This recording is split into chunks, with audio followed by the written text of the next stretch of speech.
Welcome to the Miami Reporters Roundtable Podcast. I'm your host, Peter Vlosky of Condo Vulture. What we are going to discuss this podcast, we have the Florida insurance crisis. We have the preliminary finding by the feds after a collapse of a condo tower in Surfside, which was a disaster. Nearly 100 people died, $1 billion payout. We're also going to talk about spring break in South Beach. We will have a story about the office market in Miami cooling. We also have $120 million being asked for some luxury condo in Miami Beach. And then finally, a German auto manufacturer decided to lend its name to a condo. We'll discuss all that on the latest episode of the Miami Reporters Roundtable Podcast. Welcome to the CondoVultures.com podcast with your host, Peter Zalewski, a Miami real estate broker, Wall Street consultant, and expert witness. This podcast is focused on identifying real estate buying opportunities in the South Florida condo market of Miami-Dade, Broward, and Palm Beach counties. The CondoVultures.com podcast is not authorized by the South Florida real estate industry and will most likely annoy many of the region's talking heads. This podcast will feature straight talk and salty language that could be offensive to some. Please remember that past investment success does not determine future gains, especially in South Florida's volatile condo market. For more information, please visit CondoVultures.com.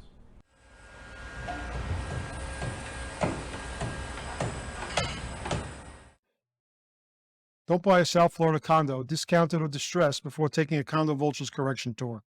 CondoVultures.com offers weekly bus and walking tours that focus on educating buyers on the how-tos of identifying discounted condos, analyzing the opportunities, and purchasing units. Every tour attendee receives a list of all condo projects in a particular market, a market assessment handout, and unmatched expert analysis. For more information on the condo correction tours, please visit condovultures.eventbrite.com. This is Peter Zalewski of the Condo Vultures Podcast. I hope you're enjoying the podcast.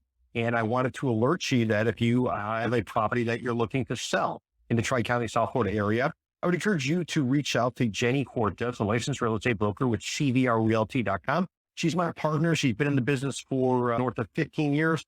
More importantly, she knows the market. She knows how to get a deal done. And she also realizes that it's more important to get a price that you can accept and sell the property rather than to hold firm on some price that's never going to be achieved and ultimately languish on the market. So if you're looking to do a deal that you want a skilled expert who can help you sell a property, reach out to Jenny Cortez at 305-865-5859, 305-865-5859, or visit her website, cvrrealty.com. Welcome to the Miami Reporters Roundtable Podcast. I'm your host, Peter Zalewski from Condo Vultures. If you're tuning into this podcast, you're going to hear a conversation by, in this case, former journalists discussing some of the biggest stories that have occurred within the last few weeks. We're going to basically cut through all the fluff and give you straight talk as to what's really going on. Miami real estate is really driven by hyperbole. It is a sell-side market. A lot of people in the industry, they eat what they kill, meaning if they can sell you on something, they're going to put a commission in their pocket. They're going to be able to therefore go out, pay their mortgage, pay for their luxury car, and do a variety of different things. What our mission is to try to cut through all that and give you, the audience, an idea about what might really be going on. The reason we're going to former journalists is that they tend to be straight shooters. They tend to have a little bit of a cynical type of perspective, and maybe they'll give you the other side of the trade. Because a lot of times when you knock on a door, you can hear everything that's rosy and positive. I don't want to say convention or visitor bureau, but it's pretty much synonymous with a lot of the pitches you'll hear down here in South Florida. We're an unauthorized podcast. We've not been approved by anyone in the real estate industry. We've not been approved by anyone with the mayor's office, no one with the Economic Development Council. So our objective, again, straight talk. I handpicked 6 stories. I have 3 other journalists on the podcast with me. I sent them off all these articles, asked them each to read 2 articles. And then what we're going to do is I'm going to read the headline. I'm going to read the first couple graphs. Then I am going to turn around and ask these journalists to go ahead and make a comment. Once the original comment is made by whichever journalist I assigned it to, then the other journalists have an opportunity to sort of chime in. So those are the rules of engagement. Let me introduce you to some of our different members of the podcast. So we have a gentleman who was a journalist for over 25 years, worked at a variety of different publications, including the Tampa Tribune. Right now has a public relations marketing firm called Gruss Communications. No one else but John Gruss. John has a website, which is GrussPR.com, GRUSSPR.com. And if you want to check him out on X, which is formerly Twitter, you can get John at Jean, Jean Gruss, Gruss. What's going on, Mr. Gruss? Long time no see. Hey, Peter. Glad to be back on the Unauthorized Podcast. It is an unauthorized podcast. Mr. Gruss, last time we did a podcast was back in December, and then we all kind of went on a hiatus. You were more fortunate than many. You were visiting the Caribbean doing some diving, doing some business, and a variety of other things. Why don't you give us a synopsis as to what you did and what you saw and what the climate's like in the Caribbean? Yeah, it's great, but I almost stayed there and didn't come back. So it's good to be back in crazy Miami. It's good to be back in crazy Miami. That is a perfect segue for another one of our regular journalists on our podcast. This is a gentleman who was a journalist for over 20 years, wrote for a variety of different publications, including the South Florida Business Journal. Right now, he does public relations and marketing consulting. No one else but John Fackler. If you want to get a hold of John, you can get him on X, which is formerly Twitter. Get him at JT Fackler, JTFAKLER. Mr. Fackler, how are you? Doing great, Peter. It's great to be back on the podcast. It's great to have you, Mr. Fackler. We had a little hiatus. What were you up to during that time? Really, it's not too much. Pretty much hunkering down. Haven't really done much traveling. So really nothing exciting to report, such as Jean, but doing great. Fantastic. And as is our tradition in season 5, we always have a gentleman who was a journalist for over 20 years on our first episode. It's somebody who was part of creating the actual podcast. This gentleman was a journalist for over 20 years, worked at the South Florida Business Journal, worked over at the Associated Press, did time at the Miami Herald. Right now, he does public relations, and he also does real estate, which we're going to have to hear about. No one else but Oscar Musibay. If you want to check out Oscar on Twitter, get him at OMUSIBAY. Oscar Musibay, at OMUSIBAY. Mr. Musibay, how are you? I'm great.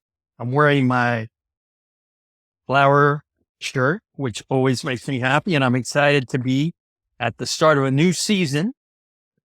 And I'm looking forward to hearing all your great thoughts on real estate. Mr. Musibay, you've made the transition into real estate. You are now on the sell side of the market. Before you were a journalist a long time. You also still, I think, are still doing some public relations. Why don't you give the audience kind of an overview as to, what you're up to and what kind of services you might offer if they're interested or if they want to just reach out to you. So I made the transition because I've learned so much about real estate, but always when you're a reporter, you're an observer. You don't really have any skin in the game. So first I left journalism, became a public relations person, and then I decided I still didn't have enough skin or hair in the game.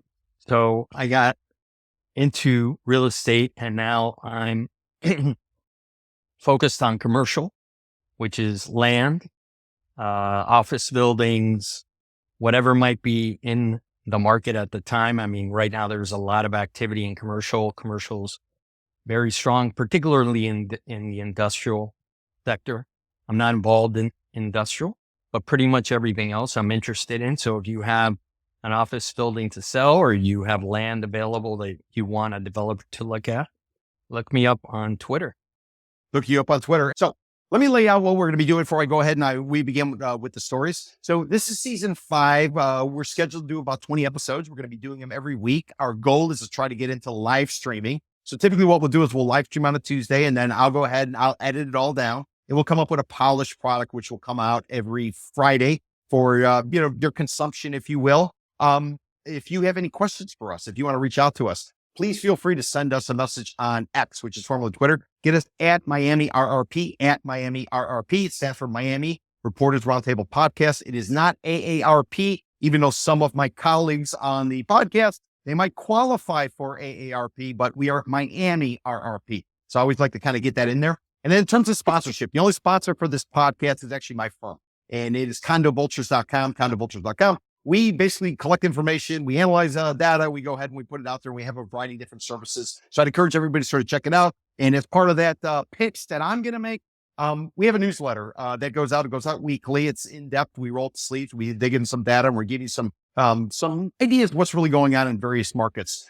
We've already done Greater Downtown Miami. We've done Miami Beach. Right now, we're focused on Sunny Isles Beach. And then going forward, we'll be looking at Hollywood, Hallandale, Fort Lauderdale, going all the way up to West Palm Beach. So that is the pitch, condovultures.com. So all that being said, let's go ahead and get into our stories. Again, 6 stories. I read the headline. I read the first couple graphs, and I go to the journalists and I ask them to give me their take on it. So, Mr. Chris, we're going to start off with you. You're nice and rusted. You were traveling throughout the Caribbean. You're diving, probably kicking back, maybe throwing a few back. So you're probably the most rusted of all of us. So let's start off with you. We're going to discuss the story that comes out of the South Florida Sun Sentinel. The headline is many Florida insurance bills approved by legislature aim to save homeowners money. And if you're not aware of it, what happened is back during the pandemic, there was the collapse of a condominium tower.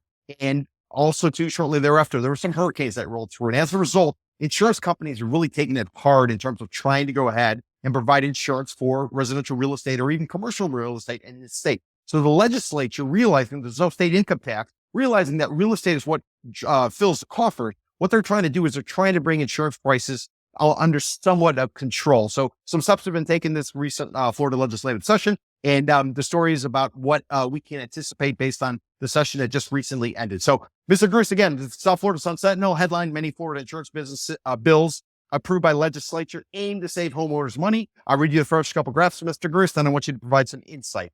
Here we go. Florida home insurance consumers got a mixed bag from Florida legislature this year. Lawmakers approved $200 million, a $200 million extension of the My Safe Florida Home program and created separate programs to help condo owners. But a bill allowing surplus line carriers to take out second home policies from state-owned Citizens Property Insurance Corporation was approved, which critics say could subject snowbirds to failures by insurers whose policies are not guaranteed by the Florida Insurance Guarantee Association. Legislature also failed to approve bills that would allow the Office of Insurance Regulation to increase limits on insurable values eligible for citizens coverage and prevent cancellation of or non-renewal of policies covering flood damage at homes. Mr. Gruss, that's a lot there. You went through, you read the article. Why don't you give us the takeaway? If somebody owns real estate, whether they're a primary user or whether or not they're a second home buyer, a snowbird, what really kind of came out of the legislative session that recently ended up in Tallahassee, Florida? Nothing. Nothing. It's just tinkering on the edges. It's just diddling with what is really a massive problem. And it's a never-ending story. This story has been going on for 30 plus years, ever since Hurricane Andrew and the creation of Citizens, the state's insurer of last resort. This story is a never-ending story of Florida. And basically, it comes down to whether Floridians want subsidized homeownership insurance or not. And this is the never-ending debate about Citizens, the role of the state, and the role of subsidies in the insurance market, and whether it should be a free market or whether it should be a state market. This is a never-ending story, and we never seem to resolve it. And it goes on, year after year after year. This is a never-ending story, and we are suffering the consequences of it with, spiking rates. Nobody's happy. And the legislature just diddles and tinkers with the programs. And meanwhile, the rates keep going up. I will say, though, that, obviously you mentioned real estate. I mean, real estate is the business of Florida. And so tourism, insurance, all of these things are aimed at, making sure that the real estate market functions smoothly. And right now, there's a lot of people that are very unhappy about the insurance markets and what that's doing to the real estate industry and, real estate sales and, the mess of the condos. I mean, it's just a huge mess. So eventually, I think the direction that we might be headed in is a full subsidized program that insures homeowners. But you're seeing right now the debates going on, like of whether and how much that should happen. So more of the same, and nothing will get the result this year. And everything that happened in this legislature is just tinkering around the edges. No, Mr. Gruss, rapid fire, just a couple quick questions. Yes or no is all that is suffice. And you're obviously not an expert in insurance. You used to write about the financial matters. You used to write about business. You wrote about stocks. You wrote about, I wrote about insurance. You did write about insurance. Okay. I wrote about insurance a lot. Over the years, because it's a critical component of economic development and real estate sales. And it's just one of those stories that, got passed around the newsroom everybody wrote insurance stories. Everybody's written about the insurance crisis. No, Mr. Gruce. Back in season 4, we talked about how Citizens, which is the public-private insurance company, state of Florida, it's an insurer of last resort, but ironically, Citizens charges lower prices than private sector. Yes or no? Was that resolved? Is Citizens still cheaper than the private sector, or was anything done in order to make it the insurer of last resort price-wise? Well, it's the insurer of last resort. So if you can't get insurance anywhere, you'll get it from Citizens. I mean, but it's cheaper though. But it's cheaper than private sector. In some correct? cases, it is. In some cases, it is. Yes. Okay. I mean, let's just say that it's not priced adequately for the risk. Okay, that's fair. That it's that's taken. Fair. Yeah. Okay. Another question. I'm doing my condo tours. I'm talking to a lot of people looking at condos. One of the issues that they're running into is that when you look at a maintenance fee for a tower, let's say downtown Miami, if they were to go and buy a condo in greater downtown Miami, they're looking at about 80 cents a square foot per month in terms of their maintenance fee, of which about 20% is earmarked for insurance costs based on the people I spoke to who run property management companies. So what I'm wondering, Mr. Gruce, a lot of investors are getting jammed up. They're fearful of buying into a condominium because there doesn't seem to be a cap in terms of how much insurance could go up as they go forward. Because rents have a cap, everything else has a cap. So did the legislature do anything to try to get the insurance costs that is impacting so many prospective buyers of condos? Is there any reason that they should be hopeful, or is it still just blowing with the wind and going up with the rest of inflation? No, it's worse than inflation. I mean, I'm hearing 40 to 50% increases in rates in condo towers. So, I mean, there's no cap. There's no cap to taxes, by the way. Yeah. Politicians Right. Yeah, can raise your taxes too. And obviously if your property values go up, your taxes will go up too. Even if the millage rate stays the same, right? Got it. So, what investors are facing now is the uncertainty of what their maintenance fees are going to be. I mean, they could go up by, there's no limit to how much they can go up. It's just a big crisis. And if I were an investor or condo buyer, I would be extremely, extremely leery. And I would probably wait until, this year is past to see at least the beginning of the year to see what the insurance costs are going to be. Yep. People are going to be shocked, I think. And then finally, Mr. Gruce, anything in the legislature that dealt with what a lot of people are concerned with, and that is reserves that condo associations are going to have to sort of set aside as we go into 2025 as a result of the collapse, that Surfside disaster where nearly 100 people died, $1 billion was paid out as a result of the building collapsing. But now a bunch of rules are in place and requirements are in place where associations are going to have to basically put money in reserves to get work done rather than kicking the can. Was there anything in the legislation that kind of dealt with this looming deadline of 2025? Even though it's not. I don't. Okay. Not that I know of. Not that you know of. Okay. And I'm sure we'll see it as time goes by. Okay. Fantastic. So, Peter, can I say something on this topic? Yes, please, Oscar.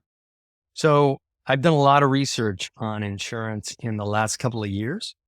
And yes, insurance is high. There's no question. But I think also part of what homeowners can do and new homeowners can do is to try different strategies to try and reduce the cost, because oftentimes what happens is that you get a policy that's written for you and you don't think that you can make changes, but you actually can. And there are ways to lower your costs. So for example, you can talk to your insurance agent, let them know you're interested in lowering your premium, and you can look at different parts of the house that if you improve those parts, you reduce your insurance costs. So a roof can be that, windows can be that. In some cases, policies cover things that are never going to be replaced, like an exterior fence or something like that. The insurance companies have become much more careful as to how they do payouts. So you should ask them about, what is absolutely necessary to cover. Maybe you have a higher payment per month, but that brings down your premium. So there are lots of different things that you can work with your insurance agent and see if you can reduce your premium overall. And I know in my case, we had a high premium. We shopped around because we got a new management company and they got a great rate for us, amazing rate. Oh, So wow. sometimes you have an agent you've been working with for 40 years. That person is locked into something with a company for whatever reason, and they're not really being aggressive about looking around. But if you work with a management company that covers many condominium associations, sometimes they can find policies that are less expensive. So I think there are ways to mitigate it. It's still an issue like everything else in Florida. That's a great point, Oscar. Thank you for adding that. And I will mention my conversations with people in the insurance industry. They make a 10% commission based on the policy they put out, just to let that be known to the audience. So, Oscar, we're going to stick with you with story number two. Story number two, I sort of referenced when Jean was giving his overview about what happened based on the recent legislative session. And that is the disaster that occurred in Surfside, which is a community on the barrier island located between Miami Beach and Sunny Isles and Bell Harbor. As mentioned, about 100 people died, 98 actually, $1 billion settlement was paid out. So the federal government has sent down a group to go ahead and take a look at it. They're spending a ton of cash to try to understand how could the tower collapse because they want to try to avoid it in the future. So a tentative determination has come out. So that's what the story is about. It's coming out of National Public Radio, NPR. So Oscar, I'll read you the headline, first couple graphs, and I want you to comment. Headline, again, NPR. Investigators narrow search into cause of deadly Florida condo collapse in Surfside. And here we go, first couple graphs. A federal team investigating the cause of the 2021 collapse of a Florida condominium tower continues to focus on construction flaws in the building's pool deck. 98 people died when the Champlain Tower South condominium came down in Surfside. A team from the National Institute of Standards and Technology has spent nearly $30 million gathering evidence and testing materials used in the building's construction. In an update Thursday at a NIST headquarters in Gaithersburg, Maryland, investigators said tests show concrete used in the pool deck and in the columns that supported it were weaker than required by building codes. In addition, because of added weight from planters that had been added to the pool area years later, the deck and columns were subjected to more stress than they were designed for. Because of design flaws, investigators say water from the depth constantly seeped into the garage area under the pool, helping to corrode steel in the support columns. But Glenn Bell, NIST's co-lead investigator, says videos also show there was a movement in the tower structure itself before the collapse. Mr. Musibay, a lot of money and a lot of experts are taking a look at this for obvious reasons. This is something that's going to take a long time to finally come to a determination. What's your sense so far from what you're reading, what you're hearing, and how worried should people be if they live in a condominium that was built several years ago? This particular building was built in the 80s. How worried should individual unit owners be about living in their places, especially if they have a pool deck that's fronting the Atlantic Ocean and it is on the sands? So I think the reality of living in Miami Beach and Miami overall is that water is pretty much everywhere where high rises are going to be. And the reality is that over the years, boards have to be aggressive and bring in inspectors regularly to make sure that they get accurate and up-to-date information about how buildings are faring in the weather that we have, and to make sure that they're not ignoring those reports, because there are, boards are made up of regular homeowners, and sometimes they're incentivized not to pay attention to things like this because the costs might be too high to repair, or maybe they're going to sell and they don't want to, lower the value of their property. I think that overall people are great and they're going to do the best job they can. And in these buildings, I think that whether it's 2 stories or, 110 feet, you got to make sure that every component of the project is checked regularly and that it's people who are reliable. I remember reading stories about some of the people that were inspecting that building, and there were questions about the reliability of some of the reports that they made. And I know that the story that I read said that the report seemed to indicate that the pool was probably where the collapse began. So as they had thought originally from the video that they had seen. So it's very similar to what happened after Andrew, because what happened after Andrew is that we saw all this incredible damage that was done in South Miami-Dade County. And they realized, Oscar, if I could interrupt you, anybody who doesn't know what Andrew is, could you just give them just catch them up to date what you're referring to with Hurricane Andrew in August of 1992? So Andrew was a Category 5 hurricane. Is that correct? That's my recollection. It was a cat. Yes. And what happened was that it came through South Dade and it spawned tornadoes. So not only did you have this very slow moving hurricane that went over the land, but it also spawned tornadoes that devastated neighborhoods. So when you saw the video of these neighborhoods, you would see one block that was perfectly normal, and then the next block that was completely gone. All the roofs were gone. You would see a boat next to a house that had been in a river or, somewhere else near the water. And people were astounded as to how much damage it created. And what they realized is that a lot of the houses that had been built prior to the hurricane had not had the proper infrastructure. And that created a lot of problem and a lot of damage. And as a result, they changed the construction rules as to how houses had to be built. And the same thing is happening in Miami-Dade, and particularly on the coast with older buildings and new buildings. Everything has to be checked. Everything has to be, reinforced. In some cases, architects are actually building structures that have levels on the ground floor that are designed to flood. So if there is a problem, and there's a lot of flooding, and that happens in Miami Beach, it will be salvageable or the damage will be limited.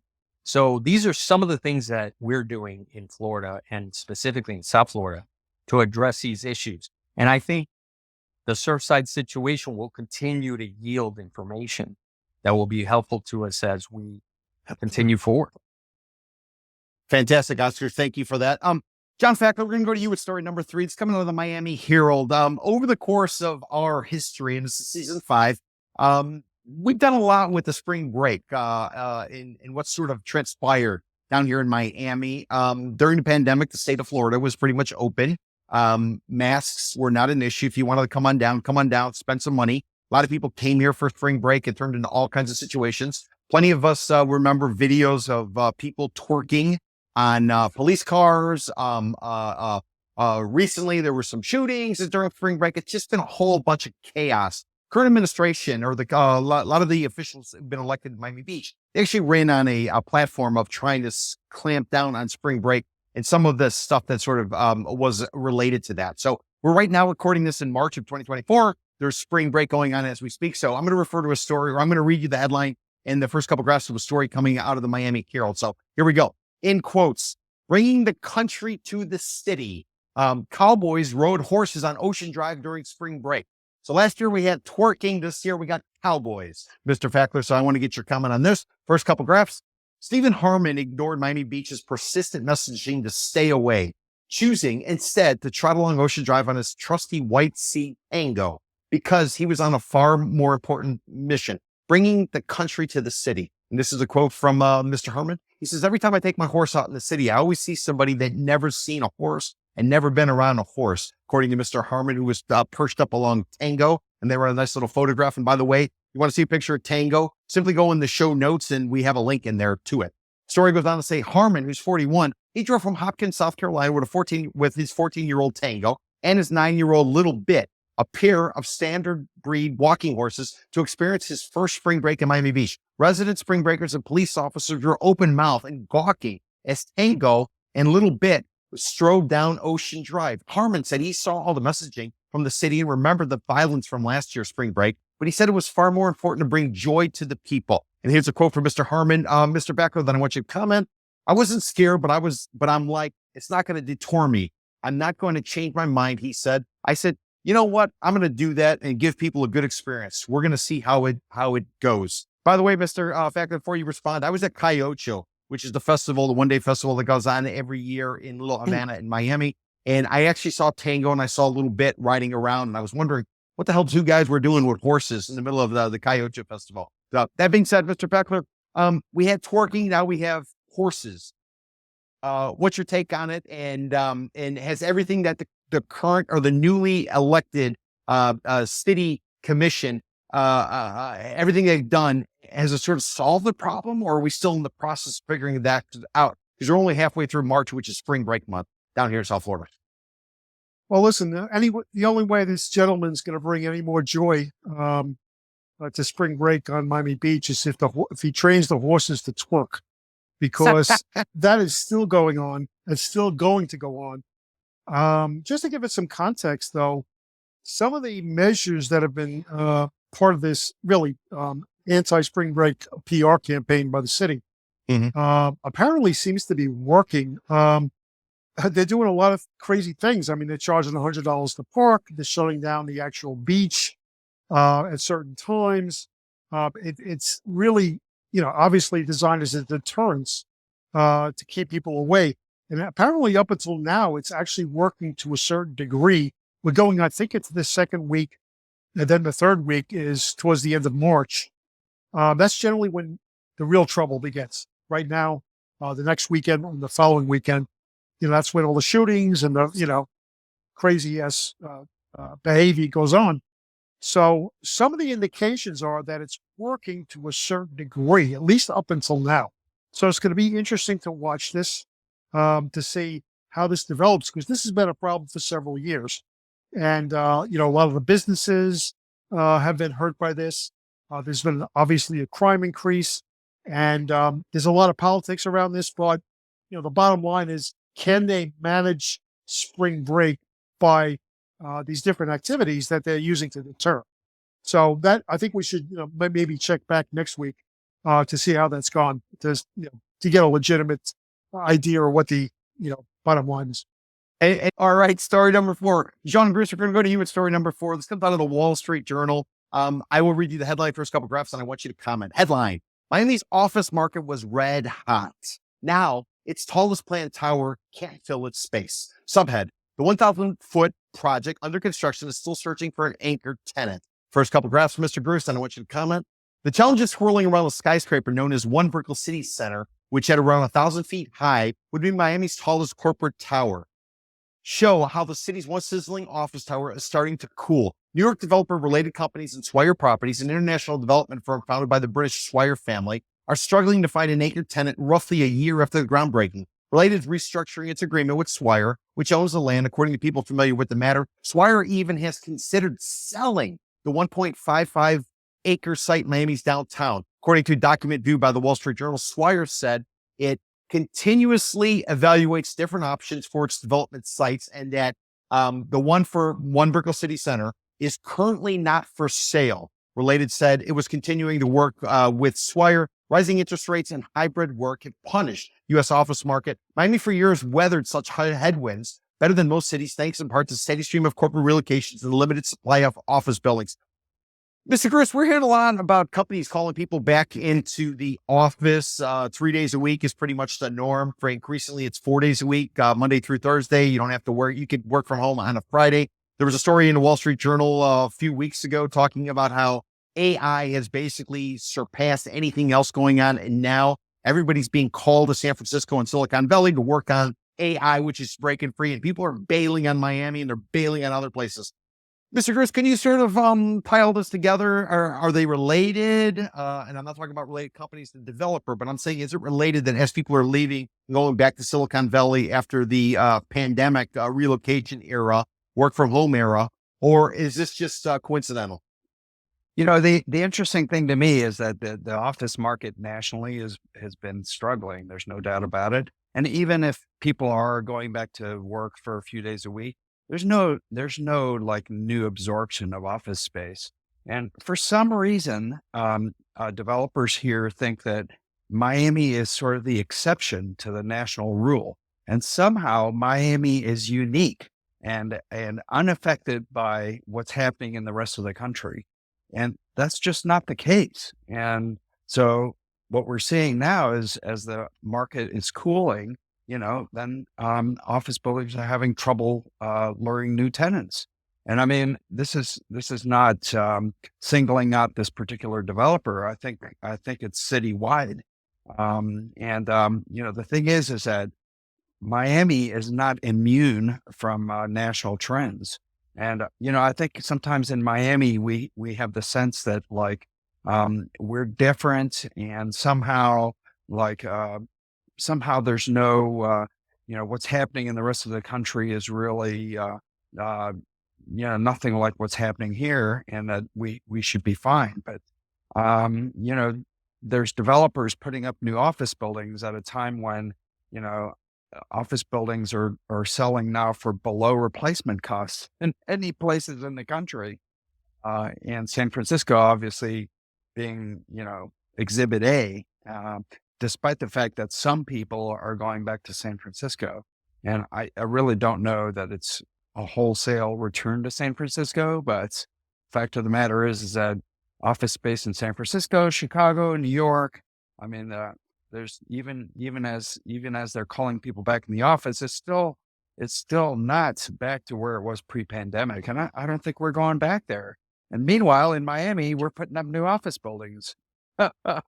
Yeah, but this time is different. And the new office building, people want to be in Class A space with all these amenities, blah, blah, blah. I mean, I really, we've heard this story before, and many times in Florida.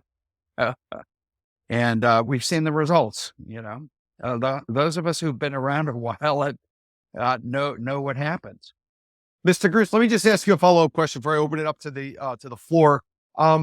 Gentleman that came out of Chicago, moved down here, a guy called Ken Griffin, dropped some cash, burned some serious cash on a variety of different things, including a piece of dirt located right on Biscayne Bay, in which he's supposedly going to build his office tower. We're about 2 years after he purchased the property. They just had an announcement. He's actually going to figure out what he's finally going to do with it. The Wall Street Journal goes on to say that Mr. Griffin spoke to Mr. Ross from the related companies who's actually supposed to build this office. And Mr. Griffin didn't want to move into this space. He's going to do it on his own. But yet nothing's gotten done. What do you make of Ken Griffin and his claim of building an office tower, as well as Miami surpassing New York as the capital of finance in the United States, which is a comment he made during season 4 of our podcast? Yeah, I mean, look, these kinds of buildings don't just get put up overnight. And then plus, one of the things that Citadel is facing, obviously, is they probably don't have the staff, the traders that they might have in New York or Chicago, to fill up the building. So, it's tough. The office market is tough. And I think, maybe Ken Griffin may be having some second thoughts, and he's taking his time, which actually is the smart thing to do. If certainly given the construction costs, insurance, and all the things that we talk about regularly on the podcast, it makes sense that he's taking a go slow approach.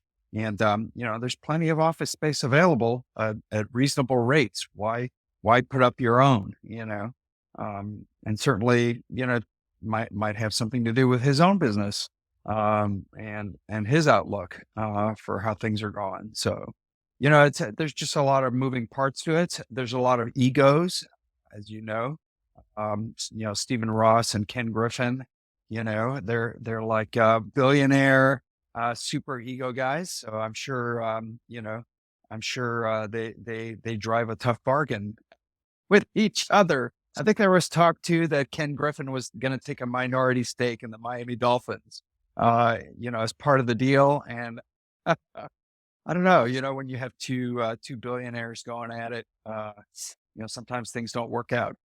Sometimes things don't work out. Let me open up, Oscar. You're working at real estate. You're doing office space, things like that. Do you feel comfortable providing any kind of comment, or you want to sort of just pass on it? So what I'll say generally is that in Miami, there are submarkets like Coral Gables, Coconut Grove that are doing extremely well.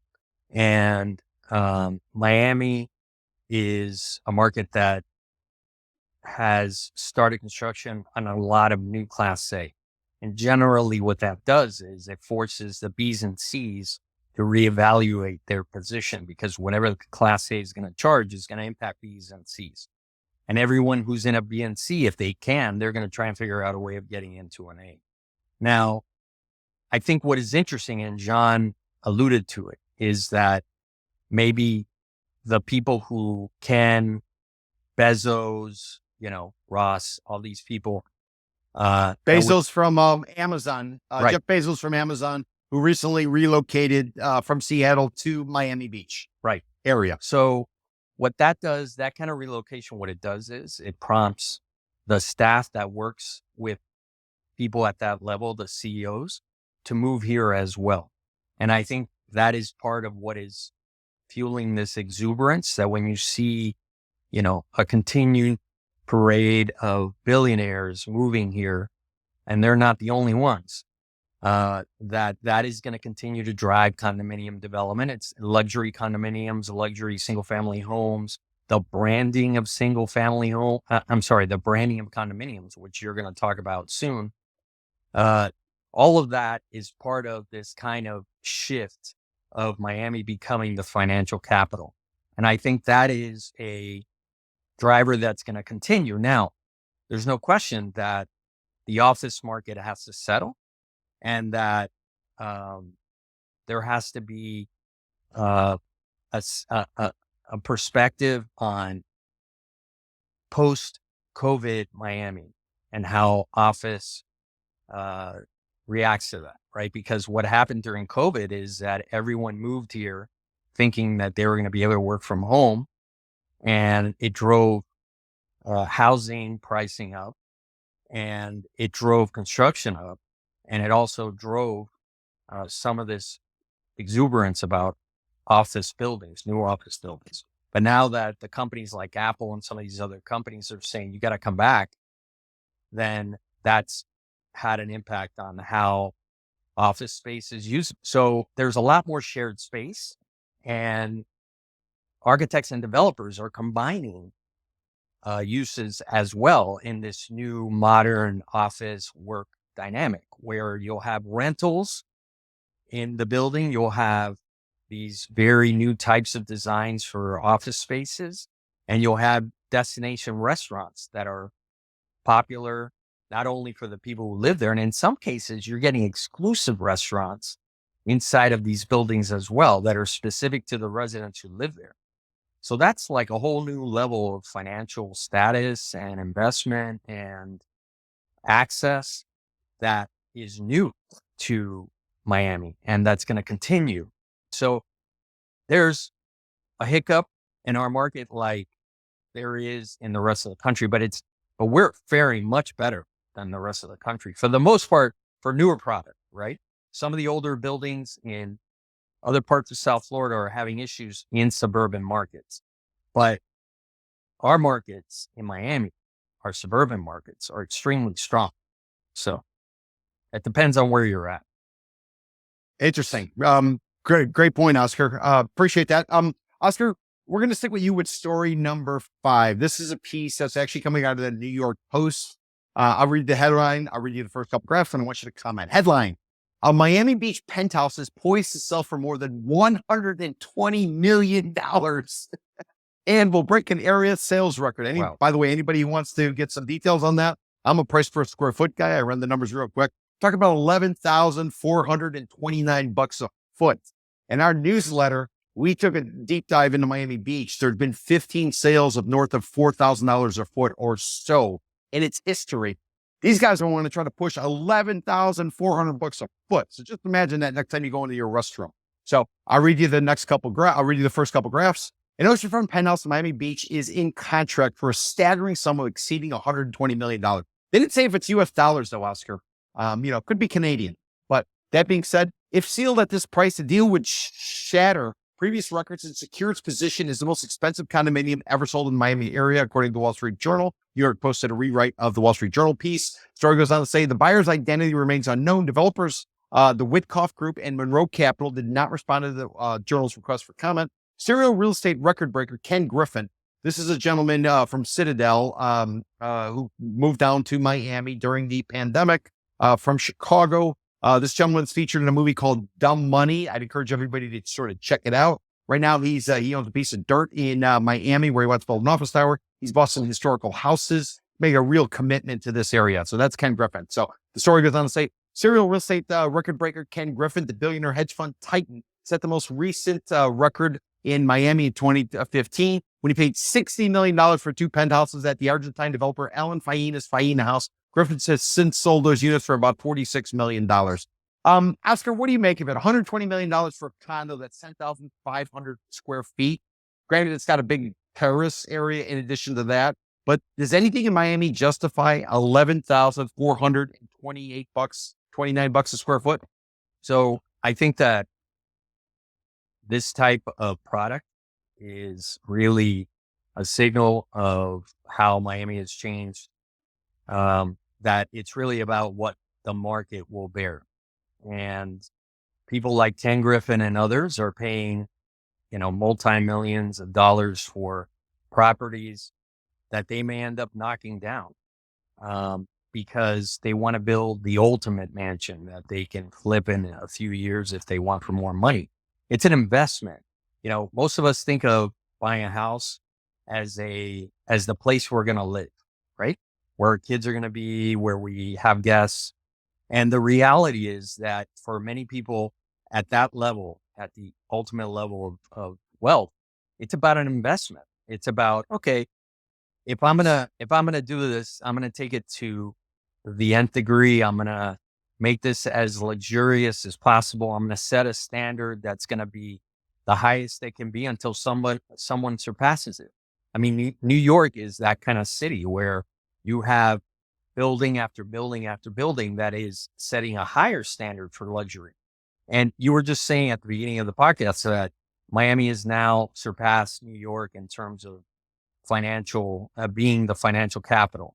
And No. I didn't say that. Ken Griffin. All right. From Citadel, he made the declaration in season 4 of the podcast. Yes. That New York is the have-beens and Miami is where it's going. So what's interesting is that back in 2000, I remember reporting on lists that would come out every year and say, what cities were the wealthiest people looking at as the best place to put their money, right? And Miami had not yet broken that list, but the prediction was that it would. And now we're at the point where someone like Ken Griffin is saying that we have made it to that point.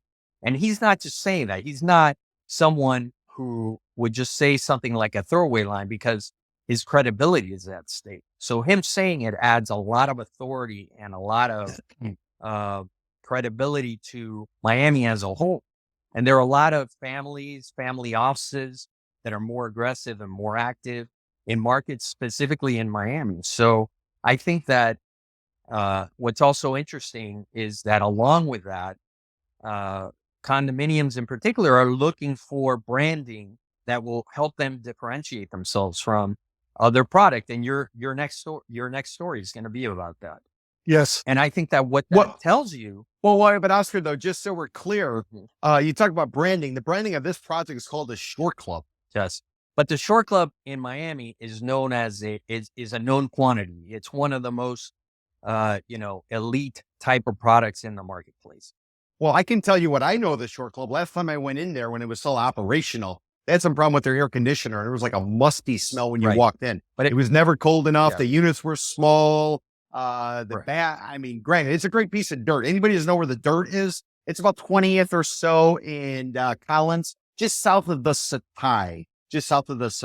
Right. And that, near Carl Collins Park, where some of the museums are and stuff like that. So the idea is that in markets where the economy is not as strong as it could be, or where there's distress, that's where people like Ken Griffin and others are looking for opportunity.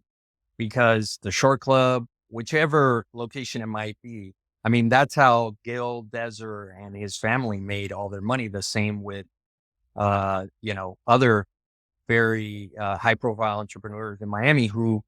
Gil Deser from Sunny Isles fame, who's built a variety of different towers. Right now, he's working on a project called the Bentley, where he has his famous Deservator in there, where you drive your car into his Deservator, which is trademarked and patented. And it takes you up to your unit and you park your car outside your unit. So I think like the rest of our culture, American culture, is that people who have a lot of money look for brands that they can trust, that are high quality, that will give them prestige.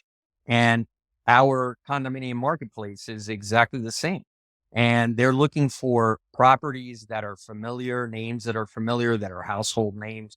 And they're going to make them into something we've never seen before, that raises the level of luxury and also of expectation and of exclusivity, right?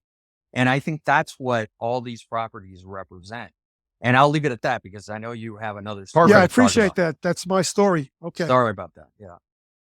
Mr. Fackler, $120 million on a condo in Miami Beach in the 20th and Collins. Is this crazy? Is this the pinnacle of the run up as a result of the pandemic and the free cash and the stock market run? Bitcoin hitting 72,000, or is this actually justified?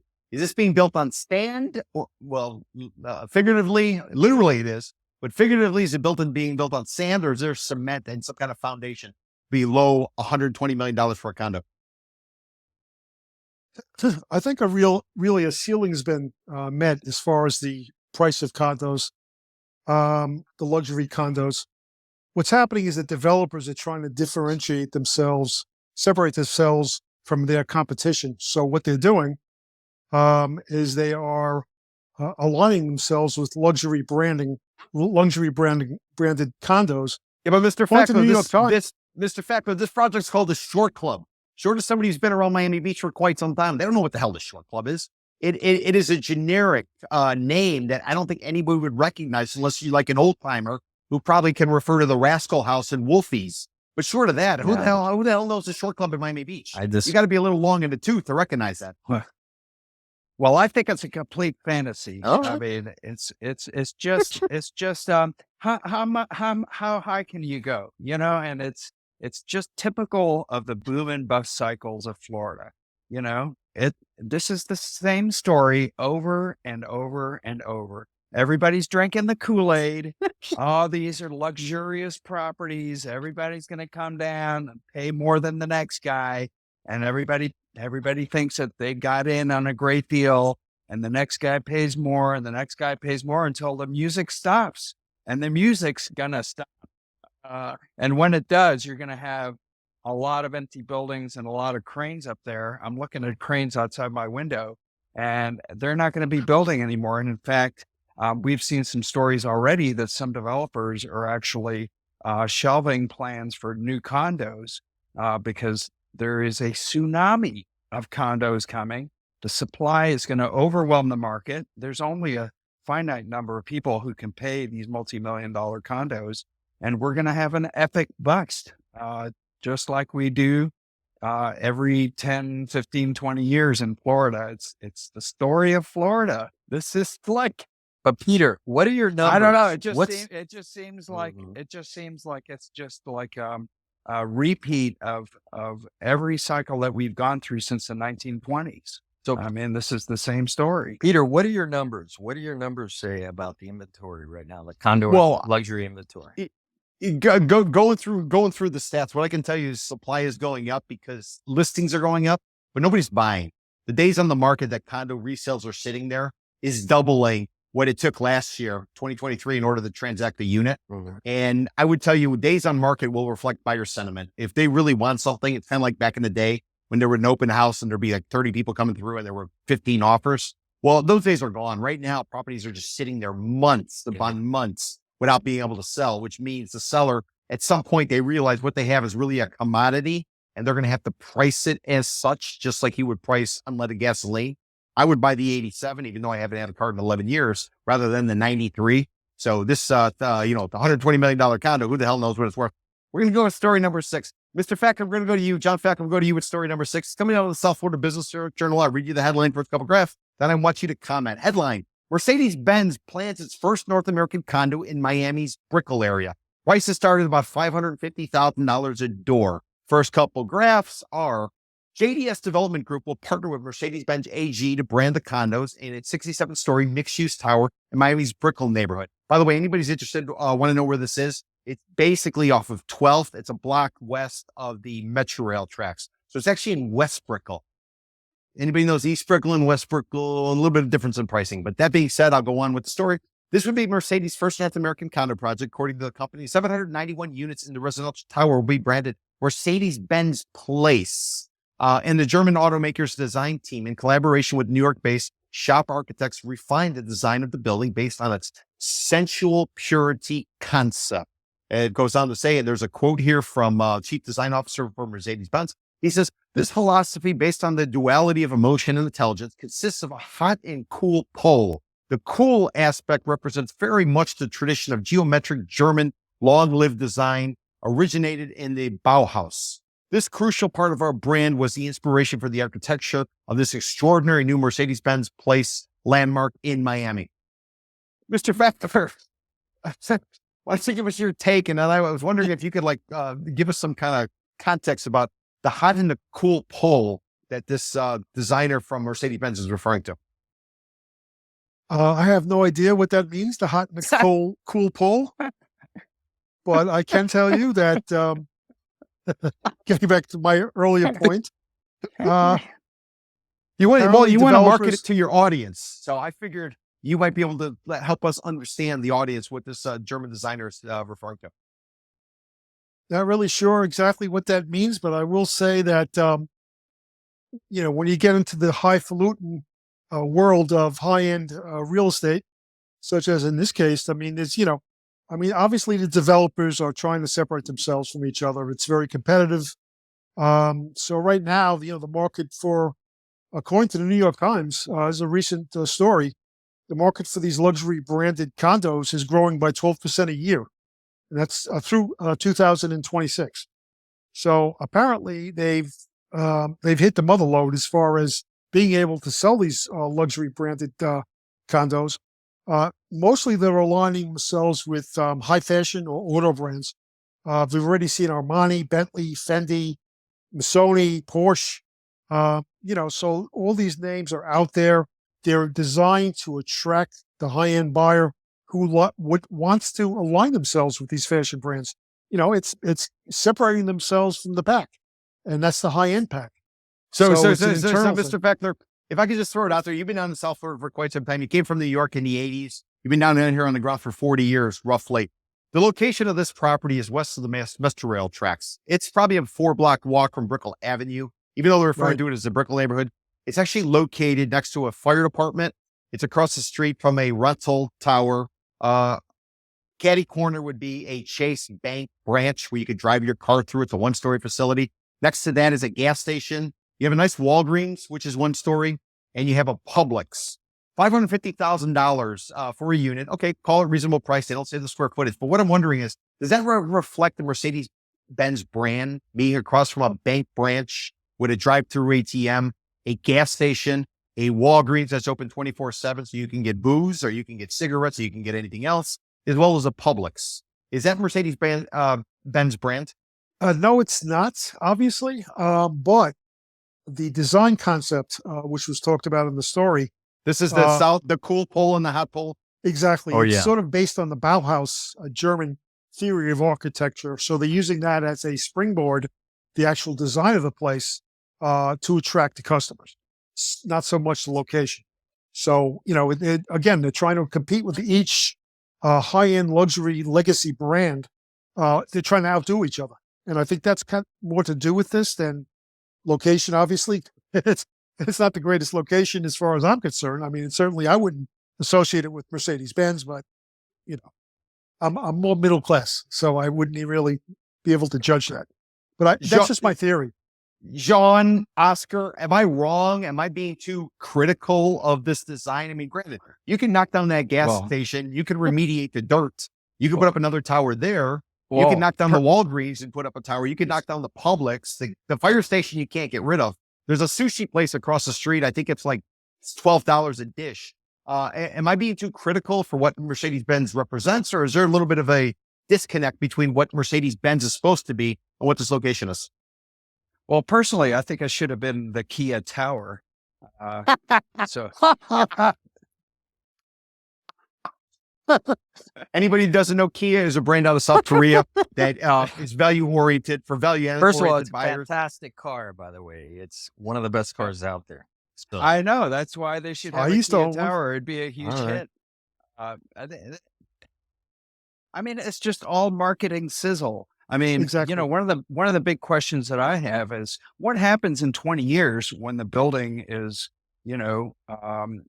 sort of gets dilapidated and run down? Is Mercedes-Benz going to stick around?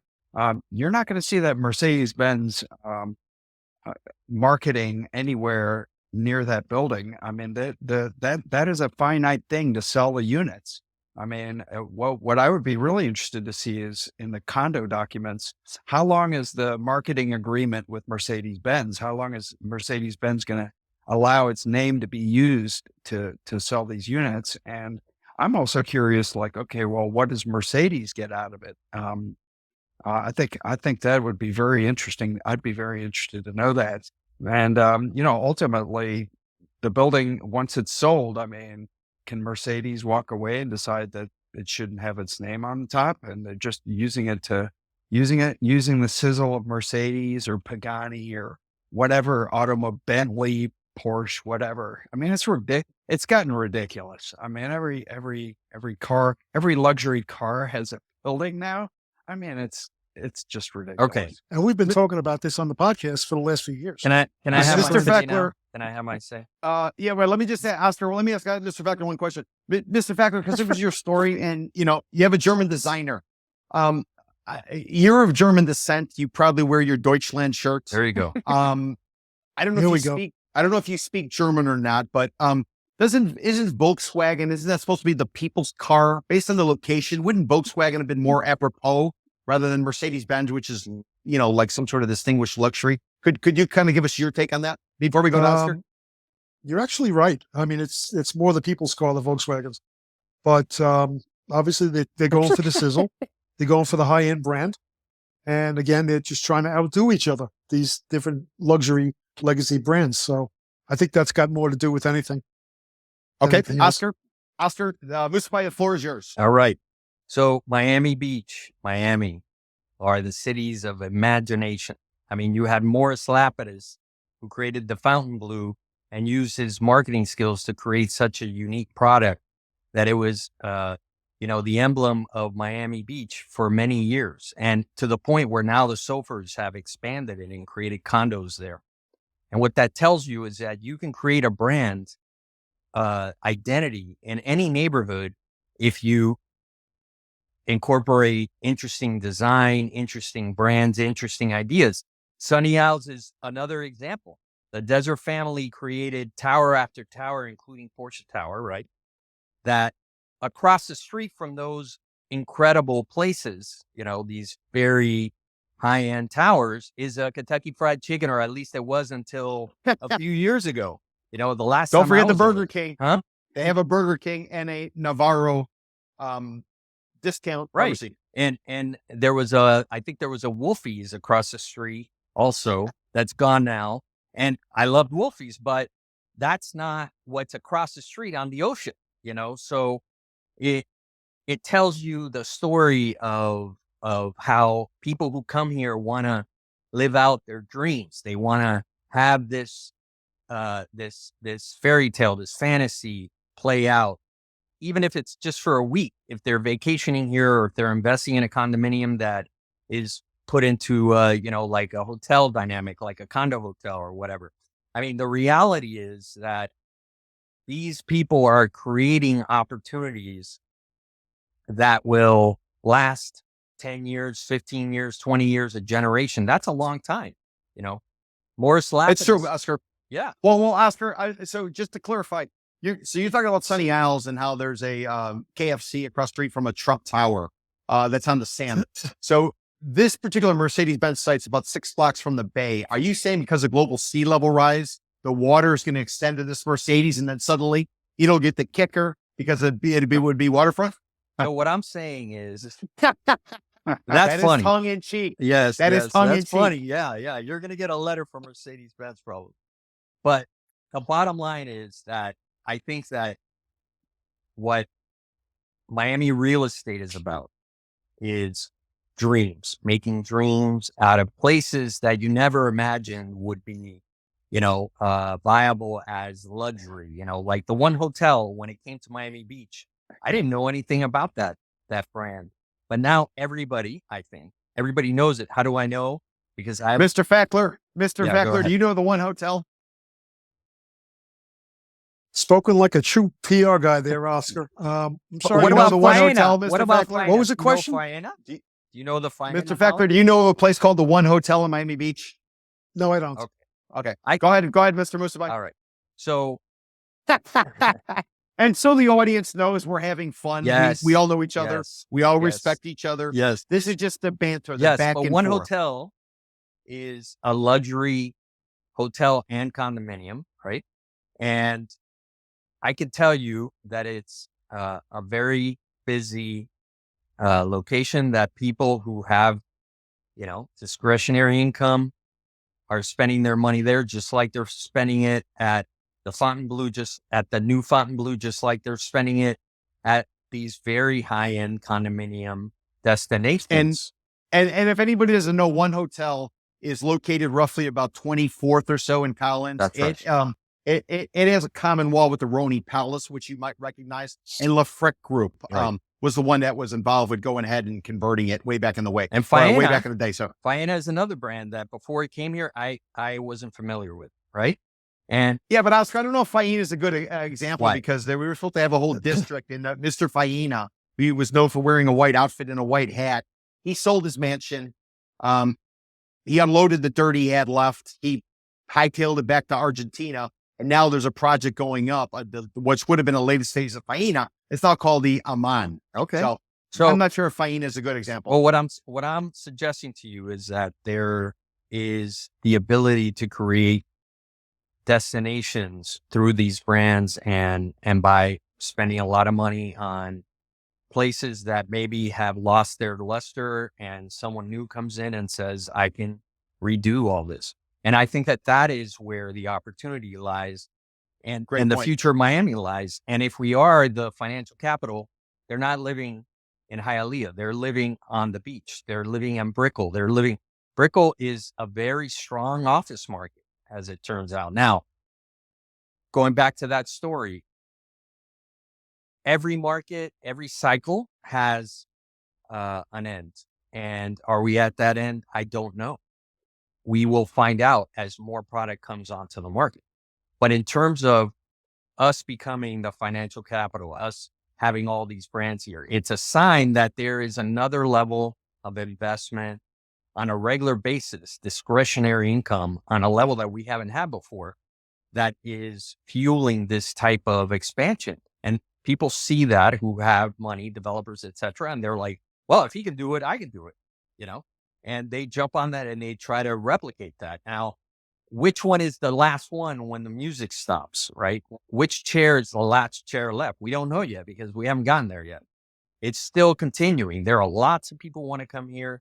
More people. This is why spring break is being dealt with the way it is because there's a lot of people here in Miami Beach. And it's a lot for the infrastructure that we have. So Miami is going to continue to be a location that people look to because of our taxes, because of our weather, because of our, because of all the amenities that have been created in the last decade. It's going to continue to be a destination that's going to draw more and more investment.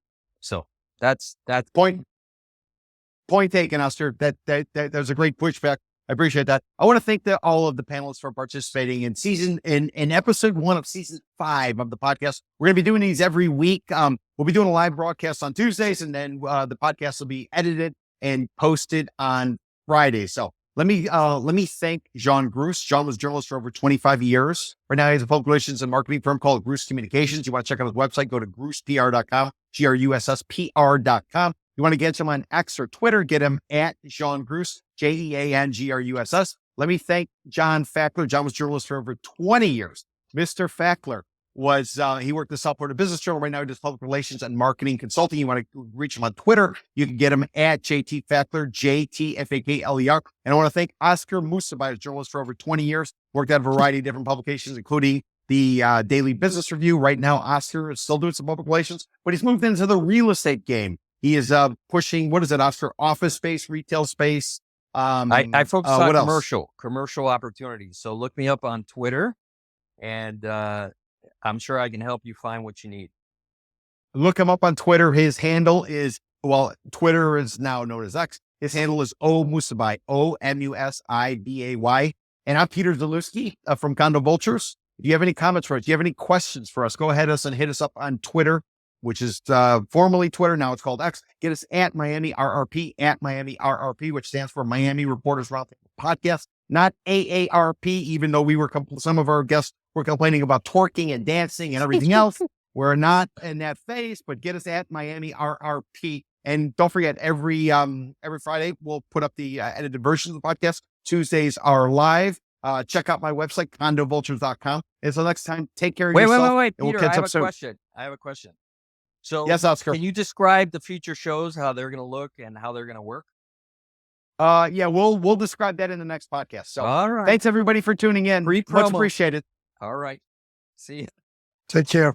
Take care. Ciao, ciao. It's a simple formula and it works. Buy low, sell high. We're Condo Vultures, and when it comes to your real estate, we help you buy low. At Condo Vultures, we represent the buyer, and now's the time to buy. Log on to condovultures.com for more information. Condovultures.com. And remember, before you sell high, you have to buy low. Featured in the New York Times, Wall Street Journal, 60 Minutes, and Time Magazine. Condo Vultures Realty, a licensed Florida real estate brokerage capitalizing on the condo correction since 2006. This is Peter Zalewski of the Condo Vultures Podcast. Before I started doing these podcasts, I've been in the business of being a licensed real estate broker, a contributing columnist for the Miami Herald, as well as the Miami Real Deal, but also extra witness work in consulting. So if you are looking for an expert witness, or if you're looking for consulting services, a straight talk perspective as to what's going on in a particular marketplace, a building, or what happened previously, for whatever your situation is, whether you are an attorney, whether you are a institutional fund looking to invest, or whether you're a lender who's trying to come up with some sort of strategy and approach for your lending committee going forward, I just might be able to help you. To get a hold of me, please reach out to peter@condovultures.com. That's peter@condovultures.com, or give me a call to the office at 305-865-5859, 305-865-5859.